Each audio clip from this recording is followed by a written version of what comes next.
அவங்க நிர்வாகத்தை பற்றி ஒரு வெள்ளை அறிக்கையை ஒன்று வெளியிட்டோம்ல, அது ஷார்ட் அண்ட் ஸ்வீட்டாக சொல்லணுன்னா, ஒரு ஓட்ட பாத்திரத்துக்குள்ளே தண்ணி ஊற்றிக்கிட்டே இருந்திருக்கிறாங்க. பாத்திரம் எம்டியாகவே இருந்திருக்கு, ஆனால் ஊற்றின தண்ணி தான் எங்கே போச்சுன்னு தெரில. கடவுளுக்கு தான் வெளிச்சம்.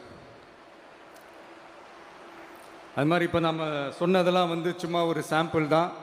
இன்னும் வரப்போகிற நாட்களில் உங்கள் அரசனுடைய அந்த விஸ்வரூபத்தை நீங்கள் பார்ப்பீங்க.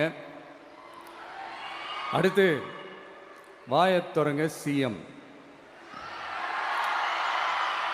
அடாடா, உங்கள் சிஎம் நெஞ்சிலேயே குத்திட்டு வந்தீங்க பாருங்க, அதெல்லாம் வேற லெவல். பேசுங்க பேசுங்கன்றீங்க. கரூர் மாவட்டத்துல மக்களை சந்திச்ச விஜய் அவர்கள் இந்த மாதிரி பேசியிருக்காரு. முன்னாடி என்ன இவரோட இந்த போல்டான ஸ்பீச் உங்களுக்கு எத்தனை பேருக்கு பிடிச்சிருக்கு? பேரவைத் தலைவர் அவர்களே, எல்லா டோரையும் இழுத்து லாக் பண்ணுங்க அப்படின்னு சொல்லிட்டு தான் பேச்ச ஆரம்பிக்கணும் போல் இருக்கு. ஏன்னா பேசிட்டு இருக்கும் போதே எந்திச்சு ஓடிடுறாங்க. 5 நிமிஷம் பேசினதுக்கே குளத்தூர்ல கொத்து பரோட்டா போட்டாங்க. இதுக்கு மேல பேசணும்.